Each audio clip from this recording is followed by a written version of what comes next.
Shri G V Hari, ഇന്നിപ്പോൾ എന്താണ് ഈ AICC ഓഫീസിലൊക്കെ സംഭവിക്കുന്നത്? അതായത് ഭാരതത്തിൻ്റെ ദേശീയ ഗീതമായിട്ടുള്ള വന്ദേമാതരം ആലപിക്കുന്ന ഘട്ടത്തിൽ സോണിയാഗാന്ധിയും കോൺഗ്രസിൻ്റെ അധ്യക്ഷൻ മല്ലികാർജുൻ ഖാർഗെയും ഒക്കെ കാണിക്കുന്ന അസഹിഷ്ണുത അത് നമ്മളിന്ന് വീഡിയോയിലൂടെ കണ്ടതാണല്ലോ. ഒപ്പം കേരളത്തിലെ കോൺഗ്രസ്സുകാർ ഇതെന്താ മുസ്ലിം ലീഗിന് പൂർണ്ണമായും വിധേയപ്പെടുകയാണോ? കാരണം നിങ്ങൾക്ക് അധികാരമുള്ള ബാക്കി 3 സംസ്ഥാനങ്ങൾ, അതിൽ 2 നമ്മുടെ തൊട്ട അയലോക്കത്താണ്, ദക്ഷിണേന്ത്യയിലാണ്, തെലങ്കാനയിലും കർണാടകയിലും. അവിടെയൊന്നുമില്ലാത്ത പ്രശ്നം എന്താണ് ഈ കേരളത്തിലെ കോൺഗ്രസ്സുകാർക്ക്? നോക്കൂ, വന്ദേമാതരം എന്നത് അതിൻ്റെ പൂർണ്ണമായ 1937 കോൺഗ്രസ് വർക്കിംഗ് കമ്മിറ്റി എടുത്തൊരു തീരുമാനമുണ്ട്. കോൺഗ്രസ് വർക്കിംഗ് കമ്മിറ്റി എടുത്തിട്ടുള്ള തീരുമാനം വന്ദേമാതരം ഇന്ത്യൻ സ്വാതന്ത്ര്യ സമരത്തിലെ ഏറ്റവും പ്രധാനപ്പെട്ട, അന്ന് സ്വാതന്ത്ര്യ സമരവുമായി ബന്ധപ്പെട്ട് നിന്ന നേതാക്കന്മാരും അണികളുമൊക്കെ തന്നെ പാടിയിരുന്നതാണ്. അത് ഇപ്പം നമ്മൾ പാടുന്ന വരികൾ കൂടാതെയുള്ള കുറച്ച് വരികളുണ്ട്. ആ വരികൾക്കകത്ത് കോൺഗ്രസും അതോടൊപ്പം ഭരണഘടനയും മുന്നോട്ട് വെക്കുന്ന സെക്കുലർ ആയിട്ടുള്ള ഒരു ഇൻക്ലൂസീവ് ആയിട്ടുള്ള ഒരു സമീപനം ഇതിനകത്തില്ല എന്ന ഒരു കാഴ്ചപ്പാട് ഉൾക്കൊണ്ടുകൊണ്ടാണ് 1937 കോൺഗ്രസ് വർക്കിംഗ് കമ്മിറ്റിയും ബന്ധപ്പെട്ട നേതാക്കന്മാരും അതിനകത്തുള്ള 6 വരികൾ പാടുന്നു. അതിനുശേഷമുള്ള വരികൾ കോടി കോടി കണ്ട കളകൾ നിനാദകരാളെ, കോടി കോടി ഭുജർക്കര കരബാലെ, കേബലേ മാത്തുമീ അബലേ അന്ന് തുടങ്ങുന്ന പറഞ്ഞിട്ട് ദുർഗാദേവിയെ പ്രകീർത്തിക്കുന്ന തരത്തിലുള്ള ഗാനങ്ങൾ. ഇതൊക്കെ കോൺഗ്രസ്സുകാർക്കൊക്കെ കാണാതെ അറിയാവുന്നതാണ്. ഈ പാട്ടൊക്കെ ഇപ്പോൾ നേരത്തെ ഇവിടെ ജലീൽ സൂചിപ്പിച്ചതുപോലെ, ശ്രീ ജലീൽ പറഞ്ഞ പോലെ ഈ BJPയുടെ നേതാക്കന്മാരൊക്കെ നോക്കി വായിക്കുമ്പോഴും ഞങ്ങൾക്കൊക്കെ ഇതൊക്കെ കൃത്യമായിട്ട് കാണാതെ അറിയാം, അതിൻ്റെ ബാക്കി വരികളും അറിയാം.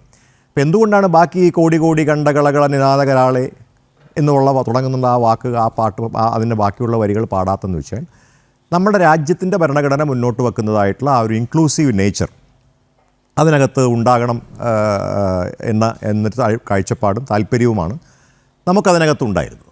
അപ്പോൾ അതുകൊണ്ടാണ് നമ്മൾ അങ്ങനെ ഒരു തീരുമാനം, അല്ലെങ്കിൽ സർക്കാരുകൾ അങ്ങനെ ഒരു തീരുമാനമെടുത്ത് മുന്നോട്ട് കൊണ്ടുപോയിക്കൊണ്ടിരുന്നത്.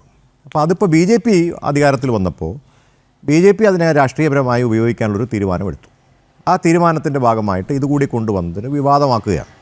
അതിനൊരു ഒരു നമുക്കറിയാവുന്നതുപോലെ ഒരു രാജ്യത്ത് നമുക്കൊരു നിയമം പാസ്സാക്കുകയാണ്. അതിനെ രാജ്യത്തിൻ്റെ ദേശീയ ഗീതം പാടുന്നത് പോലെ തന്നെ ഉള്ള എല്ലാ ആദരവുകളും നടന്നു. നമുക്കതൊക്കെ നേരത്തെ തന്നെ ഉണ്ട്. പക്ഷേ ഇത്തരത്തിലൊരു നിയമം വരുമ്പോൾ സ്വാഭാവികമായിട്ടും അതിനകത്ത് കേസെടുക്കാനും മറ്റു കാര്യങ്ങൾ. അതുകൊണ്ടാണ് ഇത് AICCയിൽ അവിടെ ഇത് പാടിയപ്പോൾ പാടിക്കൊണ്ടിരുന്ന ആളുകൾ അത് മുഴുവിപ്പിച്ചതിൻ്റെ പ്രധാനപ്പെട്ട കാരണമായിട്ട് ഇത്തരത്തിലുള്ളൊരു നിയമം രാജ്യത്ത് നിലനിൽക്കുന്നു എന്ന ആ ബോധ്യതയിൽ നിന്നാണ്. എന്തുകൊണ്ടാണ് ശ്രീമതി സോണിയാഗാന്ധിയും ശ്രീ ഖാർഗെയും ഒക്കെ തന്നെ അത് അവസാനിപ്പിക്കണമെന്ന് പറയുന്നത് നമ്മുടെ നിലപാടതാണ്. ആ നിലപാട് നമ്മൾ തുടരും. ആ നിലപാട് കർണാടകയിലും ഹിമാചലിലും, അതാണ് ഞാൻ പറഞ്ഞത്. വന്ദേമാതരം ഉപയോഗിക്കണം. അത് നേരത്തെ കൃത്യമായിട്ട് ഗൗതം പറഞ്ഞു. വന്ദേമാതരം പാടണം. അതായത് എനിക്കൊന്ന് ആരിഫോ അത് കൃത്യമായിട്ട് പറഞ്ഞിട്ടുണ്ട്. വന്ദേമാതരം പാടണം എന്നിവിടെ ആരും പറഞ്ഞിട്ടില്ല. നിർബന്ധമായിട്ട് പാടണം എന്ന് പറഞ്ഞിട്ടില്ല. പാടിയാൽ രാജ്യത്തിൻ്റെ നിലവിലുള്ള നിയമപ്രകാരം അത് മുഴുവനും ആലപിക്കണം. അതുകൊണ്ടാണ് കേരളത്തിൽ അത് പാടാത്തത്. കാരണം അത് മുഴുവൻ പാടണം എന്ന കോൺഗ്രസിൻ്റെ നിലപാട് നമ്മൾ യോജിക്കുന്നില്ല. അതുകൊണ്ട് കേരള സർക്കാർ അത് തീരുമാനിച്ചു, വേണ്ട എന്ന് തീരുമാനിച്ചു. മറ്റ് സംസ്ഥാനങ്ങൾ അത് അങ്ങനെ തീരുമാനം അവരെടുത്തു. അതാണ് ഞാൻ പറഞ്ഞത്. അത് അവർക്ക് നമുക്ക് കോൺഗ്രസ് പറയുന്ന നിലപാട്, അതാണ് പറയുന്നത്. ആ നിലപാടെടുത്ത കോൺഗ്രസിൻ്റെ ഗവൺമെൻറ്റിൽപ്പെട്ട ആളുകൾ, ആ നേതാക്കന്മാർ ഒരു പുനർവിചിന്തനം നടത്തണം. കാരണം അവർ കോൺഗ്രസ് മുന്നോട്ട് വച്ചിട്ടുള്ള ആശയങ്ങൾ ഉൾക്കൊണ്ടല്ല അവരത് ചെയ്തിട്ടുള്ളത്. അവരതിനെക്കുറിച്ച് ആലോചിക്കണമെന്നാണ് എനിക്ക് പറയാനുള്ളത്. കാരണം കോൺഗ്രസ് പാർട്ടി മുന്നോട്ട് വച്ചിരിക്കുന്ന ഒരു നയത്തിന് വിരുദ്ധമായി കോൺഗ്രസ് സർക്കാരുകൾ അത്തരത്തിൽ എവിടെയെങ്കിലും അത് ചെയ്തിട്ടുണ്ടെങ്കിൽ ചെയ്തിട്ടുണ്ട്. അത് 3 സംസ്ഥാനത്ത് നടന്നിട്ടുണ്ടെന്നുള്ളതാണ് ഞാൻ വിലയിരുത്തുന്നത്. അങ്ങനെ ചെയ്തിട്ടുള്ള ഗവൺമെൻറ്റുകൾ അതിനെ പുനർവിചിന്തനം നടത്തണം. ഇനിയെങ്കിലും അവരത്തരത്തിൽ ഒരു കാര്യത്തെക്കുറിച്ച് ആലോചിക്കണം എന്ന് തന്നെയാണ് എനിക്ക് പറയാനുള്ളത്. കോൺഗ്രസിൻ്റെ നിലപാട് തന്നെയാണ്. അതുകൊണ്ടാണ് ശ്രീമതി സോണിയാഗാന്ധിയും ശ്രീ മല്ലികാർജുന ഖാർഗെയും കോൺഗ്രസിൻ്റെ പ്രസിഡൻറ്റും അത് മുന്നോട്ട് പോയപ്പോൾ അത് തടസ്സപ്പെടുത്തിയത്, അല്ലെങ്കിൽ അത് പാടരുത് എന്ന് പറഞ്ഞത്. പക്ഷേ എന്തുകൊണ്ട് അവർ പാടി, അതിനകത്ത് പാടിക്കൊണ്ടിരുന്നവർ പാടിയെന്ന് ചോദിച്ചാൽ അവരെ സംബന്ധിച്ചിടത്തോളം രാജ്യത്ത് നിലവിലൊരു നിയമമുണ്ട്.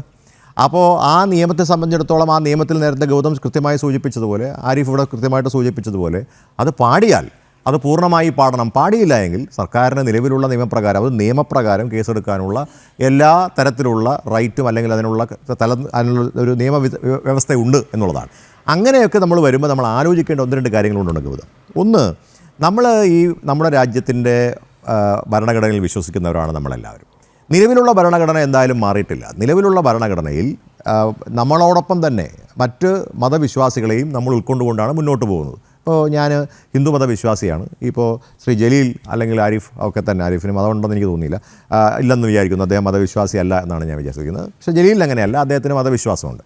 അദ്ദേഹത്തിൻ്റെ മതവിശ്വാസത്തെ കൂടി ബഹുമാനിക്കാനും അത് ഉൾക്കൊള്ളാനും അതിനകത്ത് ചില കുറവുകൾ അല്ലെങ്കിൽ അതിനകത്ത് അദ്ദേഹത്തിന് വിഷമങ്ങൾ ഉണ്ടാക്കുന്ന കാര്യങ്ങളുണ്ടെങ്കിൽ അദ്ദേഹത്തെ കൂടി ഒരു ഇൻക്ലൂസീവ് ആയിട്ടുള്ള ഒരു ആറ്റിറ്റ്യൂഡ്, ഒരു പോളിസി നയം സ്വീകരിച്ച് മുന്നോട്ട് പോകണമെന്നാണ് ഭാരതത്തിൻ്റെ ഹിന്ദുമത വിശ്വാസം തന്നെ പറയുന്നത്. നമ്മൾ പറയുന്നല്ലോ വസുദൈവ കുടുംബം എന്ന് നമ്മൾ പറയല്ലേ, ലോക സമസ്ത സുഖിനോ ഭവന്തു എന്ന് പറയുമ്പോൾ മനുഷ്യൻ മാത്രമല്ല മൃഗങ്ങളും അതോടൊപ്പം തന്നെ മറ്റു ജീവജാലങ്ങളും പക്ഷികളും മൃഗങ്ങളും എല്ലാം, ചെറിയ ജീവികൾ പോലും, ഇവയെല്ലാത്തിനെയും ഉൾക്കൊണ്ടുകൊണ്ടുള്ള ഒരു സമീപനം ഉണ്ടാകണമെന്ന് ഹിന്ദുമതം അല്ലെങ്കിൽ വിശ്വാസത്തിൽ പറയുന്നത് കൊണ്ട് ഈ ഒരു ഇൻക്ലൂസീവ് തോട്ട്, ഈ ഒരു ഇൻക്ലൂസീവ് നേച്ചർ നമ്മൾ നമ്മുടെ ഭരണഘടന അടക്കമുള്ള സംവിധാനത്തിനകത്ത് നമ്മൾ കൊണ്ടുവന്നിട്ടുണ്ട്. പക്ഷേ ഉള്ള പ്രശ്നം എന്താണ്? BJP പക്ഷേ കാണുന്നത് അതിനെ ഒരു ഏക മതത്തിലേക്ക് ചുരുക്കി കൊണ്ടുപോവുക, അതിനകത്ത് ആ മതം പറയുന്ന കാര്യങ്ങൾ മാത്രം ഉൾക്കൊണ്ട് മുന്നോട്ട് പോവുക എന്നൊരു തലമാണ് BJP എടുക്കാനായിട്ട് ശ്രമിക്കുന്നത്. അതിനെയാണ് ഞങ്ങൾ എതിർക്കുന്നത്. അതിനെ രാഷ്ട്രീയമായിട്ടാണ് നമ്മൾ എതിർക്കുന്നത്. വന്ദേ മാതരത്തിനെതിരല്ല കോൺഗ്രസ് പാർട്ടി.